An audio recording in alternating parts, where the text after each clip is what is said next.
I don't know, man. I find it funny, man, that people they still try to blame, Biggie death on Tupac, but nobody never bring up how, Puffy he brought, Biggie to LA so soon after Tupac got killed.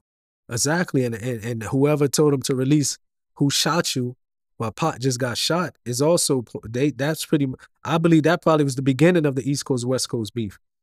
People try to make it seem like it was other than like hit him up and all that, but that was the thing that was the first shot.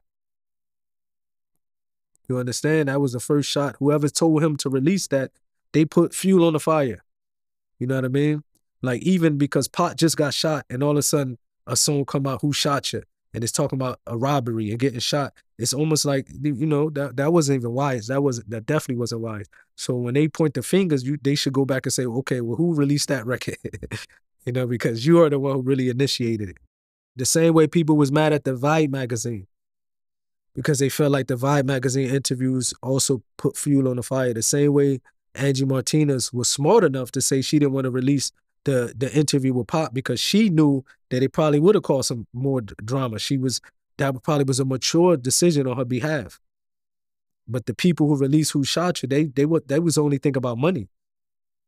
You know what I mean? They was thinking about money. They wasn't thinking about, okay, Pac just got shot 5 times. They was saying, okay, release this. We don't care what happened to the lives of Pac and Biggie. Money is coming to us. Right, right. And another thing that people don't bring up, man, is how Biggie, when he was in LA, he went on the radio station and started rapping Long Kiss Goodnight. And we all know that was a diss to Tupac. Yeah, definitely. It was wrong. It was, people felt like he not felt like, but the song was dissing Pac. And then you're on the West Coast. I think it probably was they probably underestimated how the West Coast love Pac. It's just some stuff you don't do. You know what I mean? Like some stuff when you come from, if you come from the streets, really come from the street, certain stuff you don't do. Like one, you don't, if you come from the streets for real, you're not gonna drop Who Shot You when someone who's supposed to be your friend just got shot. You say, you know what, man, I can't do that. If you come from the street, you're not gonna go to a whole coast and get on the radio and start free, unless you really don't come from the streets, because that means you don't really understand how things work.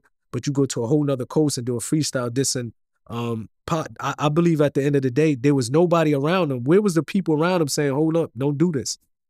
You know what I mean? Like, unfortunately, like for Pac and Biggie, if we're gonna be honest, like for Pac and Biggie, they didn't really have anyone around them to say, don't do this. You know what I mean?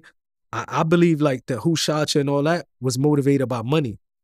Most record companies doesn't care about anything about money. I believe Pac didn't have anybody to stop him. And from the way him and Suge was together, it wasn't about money. They just had that, they personalities were just both fiery. You understand? Like it was like, Pac couldn't tell Suge to calm down and Suge couldn't tell Pac to calm down. They both was like, they was on the same page. They was both like, you know what I mean? So it was errors on both parties. You understand? Like Suge and Pac just was too wild together. Now that I look back at it, Biggie doesn't seem like he had people that had his best interest. They was all about how can we make money? How can we juice this? And it might have happened on Death Row. Of course, they put records out, to make money and sell. You know what I mean? But I think the downfall of like when Pac came to Death Row, like instead of Suge being that big brother to say chill out, Pac was just him. They was wild together. It's like he always wanted a friend to come on Death Row and they just go crazy together. You know what I mean? See, people don't know that. They think that, like Suge was just, the big brother who was like, you do this, you do that. Nah, him and Pac relationship wasn't like that. You know what I mean? It was like both of them pouring fuel on each other.